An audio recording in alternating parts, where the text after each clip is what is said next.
మన ఏజ్‌తో పాటు మన ఆలోచనలు కూడా మారిపోతూ ఉంటాయి కదా! స్టార్టింగ్‌లో మనం సిటీకొచ్చిన కొత్తలో అయితే మనకిక్కడ లైట్స్, అలాగే షాపింగ్స్ ఇవన్నీ ఎంత ఇంట్రెస్టింగ్‌గా అనిపిస్తాయి కదా! బట్ ఇప్పుడైతే మాత్రం మనసు చాలా ప్రశాంతతనే కోరుకుంటుంది. మీకు సిటీ లైఫ్ ఇష్టమా? లేదంటే విలేజ్ లైఫ్ ఇష్టమో నాకు కామెంట్ చేయండి.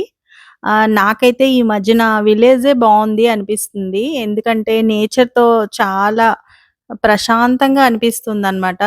కొంచెం స్ట్రెస్ అనిపించినా చక్కగా బీచ్‌కి వెళ్ళిపోవచ్చు. టెంపుల్స్ అన్నీ ఇక్కడ మనం సిటీలో వెళ్ళాలంటే ఫుల్ ట్రాఫిక్. ఒక్క హాఫ్ ఎన్ అవర్‌కి ఇంకా ఎందుకొచ్చామా అనే ఫీలింగ్ వస్తుంది. ఇప్పటి వరకు మీరు చూసింది షాలిహుండం ప్లేసు.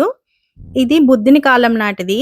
ఇది చాలా పాతదనమాట. ఇంక దీని పైకెక్కితే మనకి వాళ్ళ కట్టడాలు అవన్నీ కనిపిస్తాయి. అండ్ సిటీ మొత్తం కనిపిస్తుంది. ఇంకా మేమైతే పిల్లలతో ఎలాగో మెల్లిగా కష్టపడి పై వరకు ఎక్కేసాము. మళ్ళీ నెక్స్ట్ వీడియోలో కలుద్దాం. బాయ్.